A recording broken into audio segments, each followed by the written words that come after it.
Hello, everyone, and welcome to EnglishPod. My name is Marco. My name is Catherine, and today we've got some kids for you in this dialogue. They're doing something that's very common in America. I'm not so sure if it's common elsewhere, but we'll find that out later. So today we're going to ask for money because we are having a fundraiser. So this is a very interesting word. Why don't we take a look at it in Vocabulary Preview? Vocabulary Preview. So fundraiser is a thing. It's an event. It's something that you do at a school or a business to try and collect money for a special event or charity. That's right. So money, you can also say, is funds, right?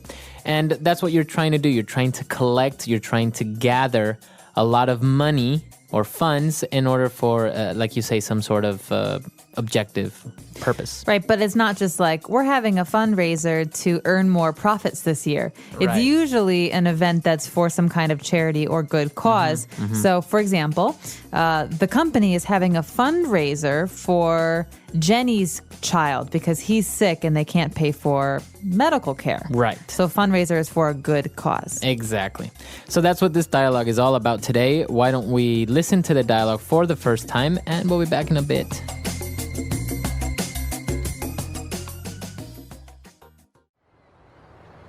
Okay, Mark, it's your turn to ring the doorbell. I did it last time. I hate going door to door, and I hate asking for money. But we need to raise enough money for the school fundraiser so that our class can win the pizza party. You do want to have a pizza party, don't you? Yes, but Just go already. no one's coming. Try again. Maybe there's no one home. Of course there's someone home. There are 2 cars in the driveway and I can see lights on in the house. Hello? Anybody home? We would like to know if you want to sponsor us in our school fundraiser. 50% of the profits go towards the new school playground.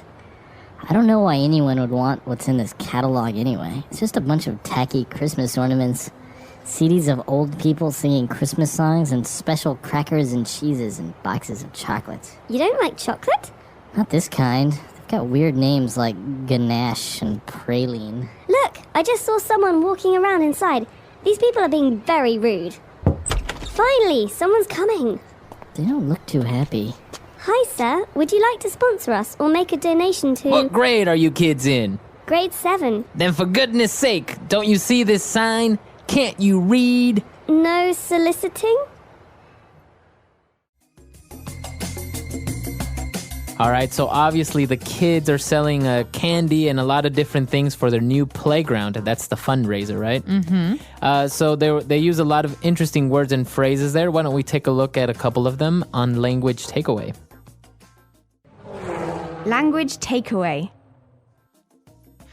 Well, the first word is one that, Marco, you've already talked a little bit about today. We talked about fundraiser, to raise. Well, we do have the verb here, to raise enough money.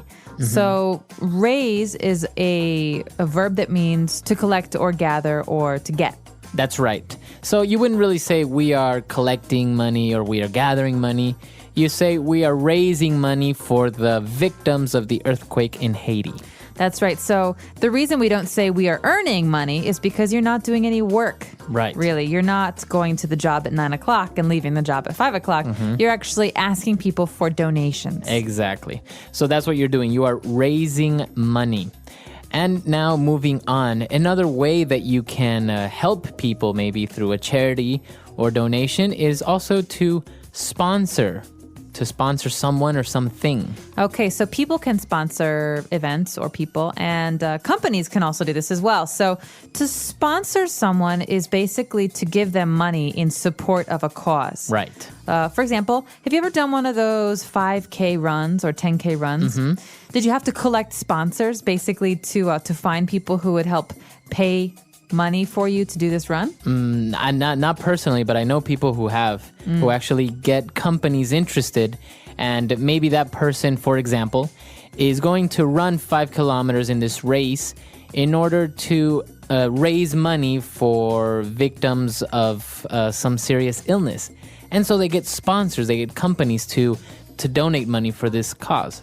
Right. You could have a person or a company sponsor you. They could be your sponsor by giving you money that you can then use for this charity or special cause. That's right. But the difference between a fundraiser and to sponsor something or someone is that sponsoring is not always for a charity or for some sort of non-profit cause, right? We have many sponsors for concerts or for sporting events. That's right. So oftentimes when you see athletes, they have their sponsors or their sponsors' logos written all over their jerseys, the clothes that they wear. So, for example, if you're watching Formula One racing, you see the Ferrari and the bank emblems and all these different things. That's right. So those are different ways of sponsoring events or people.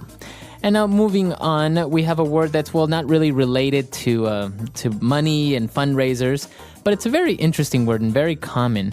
When the kids mention that they're selling a bunch of tacky Christmas ornaments. Tacky. Tacky. Okay, you're going to hear this a lot, and the interesting thing about the word tacky is that it means something different to everyone. So what I think is tacky might be just normal for Marco, and what Marco thinks is really tacky might be something that I actually like. Right. And so tacky is basically a bad thing. It means something is not good looking or not very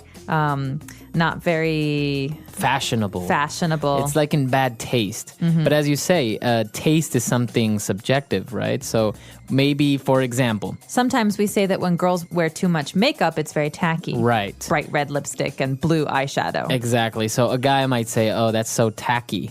Whereas another person might not think it's tacky at all. So this happens a lot, and we use this word a lot with decorations, for example. For someone's house, you may describe it as tacky, or a restaurant or a bar. Right. So for maybe sometimes those Italian restaurants that have the red and white checkered tablecloths and the pictures of the Italians with the mustaches, I might think that's a little bit tacky, but maybe you think it's cute. Right. So something that's tacky. And as we say, people use it all the time. And it's not necessarily a bad thing. You can just say, oh, it's a little bit tacky, or I think this thing is a little bit tacky. Yeah. Okay. And that's it, right? Solicit. Okay. And our final word on language takeaway, towards the end of the dialogue, when the kids were reading the sign said no soliciting, and they didn't understand what that means. What does it mean when you have a sign that says no soliciting? Okay, so to solicit is to try to sell something or to offer a service. So basically the sign means, please don't come to my house and sell me stuff. Okay. For example, we have door-to-door insurance salesmen or makeup salespeople, and these people go to your door and they try to sell you their product. And no soliciting means don't come to my house. I'm not going to answer the door if you're trying to sell something. So to solicit is to try and sell something. Okay, but usually in person, trying to make a sale uninvited, right? That's because right. If you're a businessman and you have a meeting, a sales meeting, you're not really soliciting with that other person. No, this is basically trying to sell something to a stranger. Exactly. Okay. Very good. So a lot of interesting words there. Why don't we listen to the dialogue again, and we'll be back shortly with Fluency Builder. Okay, Mark, it's your turn to ring the doorbell. I did it last time. I hate going door to door, and I hate asking for money. But we need to raise enough money for the school fundraiser so that our class can win the pizza party. You do want to have a pizza party, don't you? Yes, but Just go already. no one's coming. Try again. Maybe there's no one home. Of course there's someone home. There are 2 cars in the driveway and I can see lights on in the house. Hello? Anybody home? We would like to know if you want to sponsor us in our school fundraiser. 50% of the profits go towards the new school playground. I don't know why anyone would want what's in this catalog anyway. It's just a bunch of tacky Christmas ornaments, CDs of old people singing Christmas songs, and special crackers and cheeses and boxes of chocolates. You don't like chocolate? Not this kind. They've got weird names like ganache and praline. Look, I just saw someone walking around inside. These people are being very rude. Finally, someone's coming. They don't look too happy. Hi, sir. Would you like to sponsor us or make a donation to What grade are you kids in? grade 7? Then for goodness sake, don't you see this sign? Can't you read?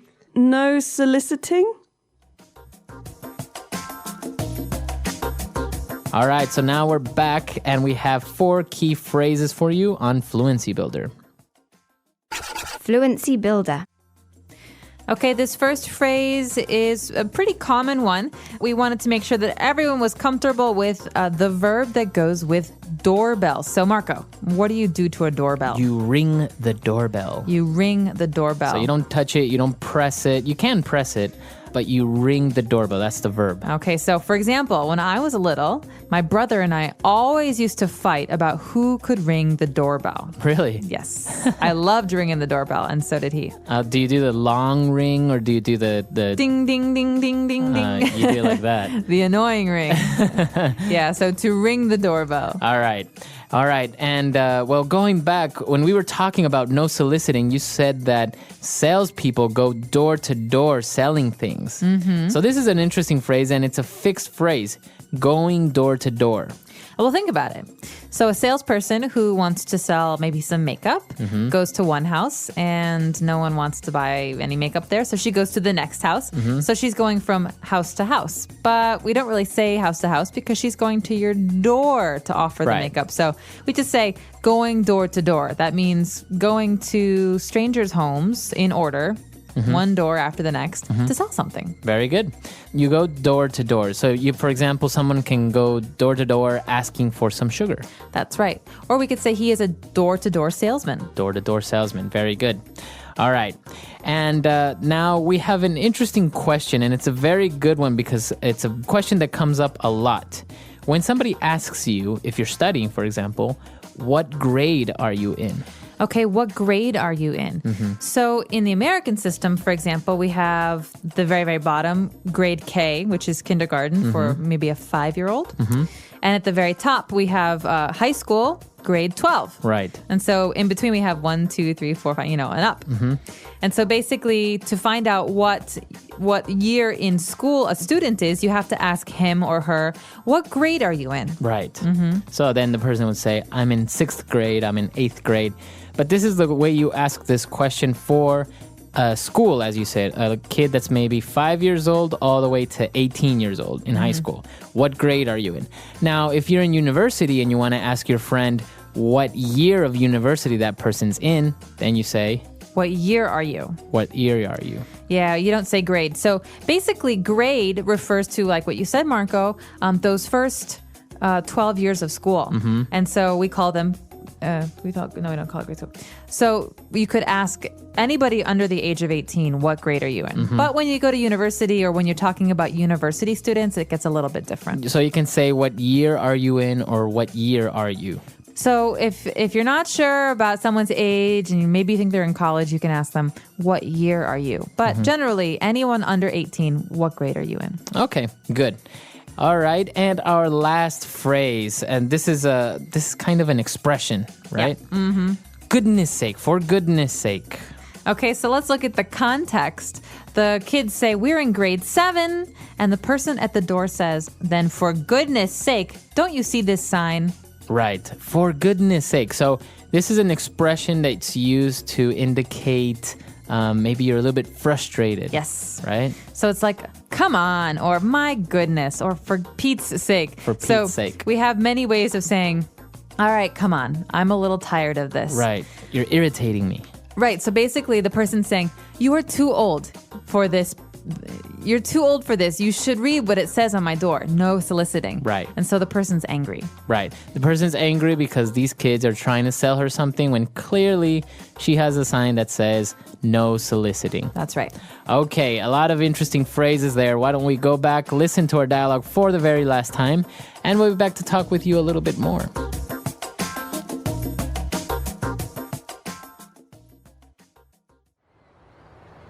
Okay, Mark, it's your turn to ring the doorbell. I did it last time. I hate going door to door, and I hate asking for money. But we need to raise enough money for the school fundraiser so that our class can win the pizza party.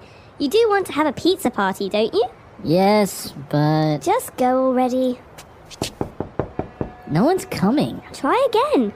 Maybe there's no one home. Of course there's someone home. There are 2 cars in the driveway and I can see lights on in the house. Hello? Anybody home? We would like to know if you want to sponsor us in our school fundraiser. 50% of the profits go towards the new school playground. I don't know why anyone would want what's in this catalog anyway. It's just a bunch of tacky Christmas ornaments, CDs of old people singing Christmas songs, and special crackers and cheeses and boxes of chocolates. You don't like chocolate? Not this kind. They've got weird names like ganache and praline. Look, I just saw someone walking around inside. These people are being very rude. Finally, someone's coming. They don't look too happy.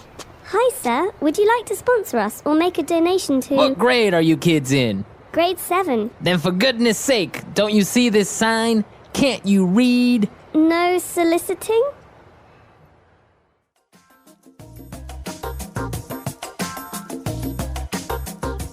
All right, so door-to-door salesman. I think this used to be a very American thing. I think back in the 50s, you would always see movies where this was actually a profession. That's right. People would go door-to-door selling hairbrushes or magazine subscriptions, pretty much everything. Yeah, you still see it sometimes. Some people sell insurance or there are a lot of religious door-to-door salespeople who want to sell religious books or magazines. But I think it was much more popular in the 1950s because people didn't really use their phones as much to sell things. Right. It was cheaper to have someone drive his car to your neighborhood and then go to every single house. Right. But yeah, it's a very interesting job. I think it'd be very lonely. And also, I think, well, now maybe that's been reduced a lot because now you have the internet. Oh, yeah. Well, the internet means that the salespeople come to you without you having to get up. Right. So basically, you're sitting at home in your pajamas and you can order a TV and some clothes. But it's very interesting because I remember you would have all these door-to-door salesmen. For example, I had one visit me once who was selling me encyclopedias. Really? A big collection of 37 books or more. It was a huge amount of books, encyclopedias. And I don't know if you see that anymore. Not really, not in the States. I don't know if anyone buys physical, huge encyclopedias to have in their home. No, only collectors perhaps. Maybe. Yeah. So it's a very interesting profession. I don't know, in the United States, as you say, it's not very common anymore, very little, maybe specific services. But this is interesting. Maybe in your country, this is still a big thing. Yeah, let us know. In your country, are door-to-door salespeople still common? Do you see them? Our website is EnglishPod.com. We hope to see you there. All right. Bye-bye. Bye.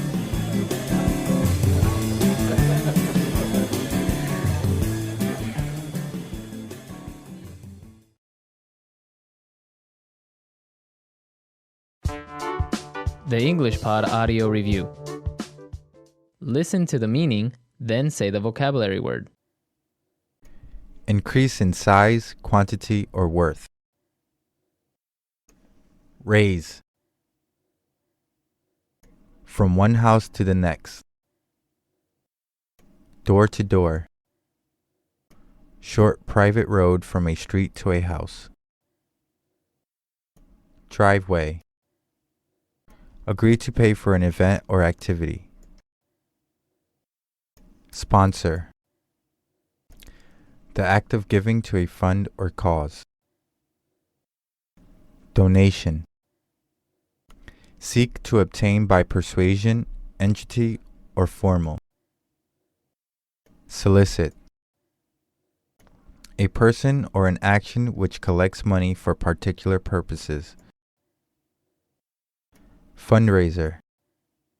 Let's try that faster. Seek to obtain by persuasion, entity, or formal. Solicit. A person or an action which collects money for particular purposes. Fundraiser. The act of giving to a fund or cause. Donation. Increase in size, quantity, or worth.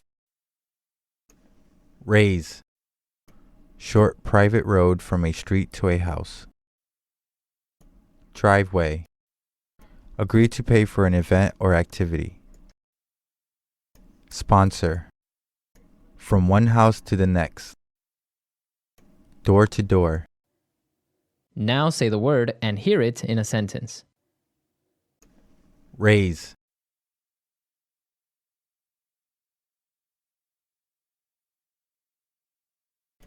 After 4 months of doing odd jobs for my neighbors, I finally raised enough money to buy a bicycle.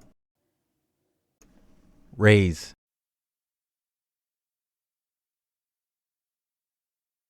They were raising money for the people who had lost their homes in the earthquake. Raise.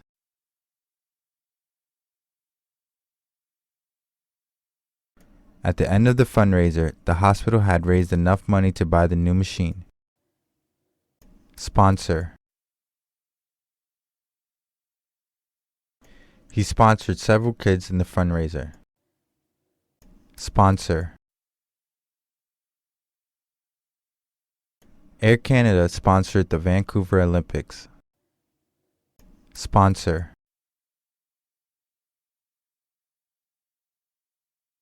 Every month, I give money to the child I sponsor in Asia. Driveway.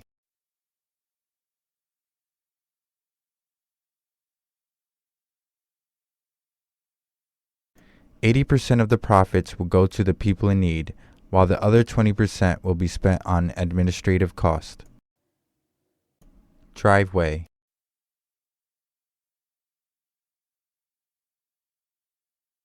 "2/3 Z of the profits will go towards the new drum set for the band." Driveway.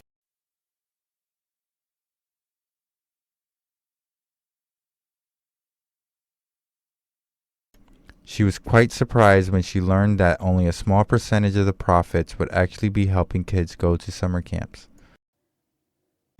Donation. He gave a huge donation to the organization. Donation. I made a donation to my sister's drama fundraiser. Donation.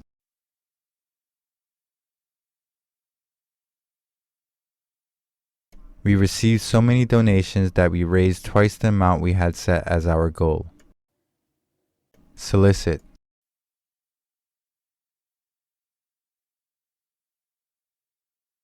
I solicited around my neighborhood last week to raise money for our school band trip. Solicit.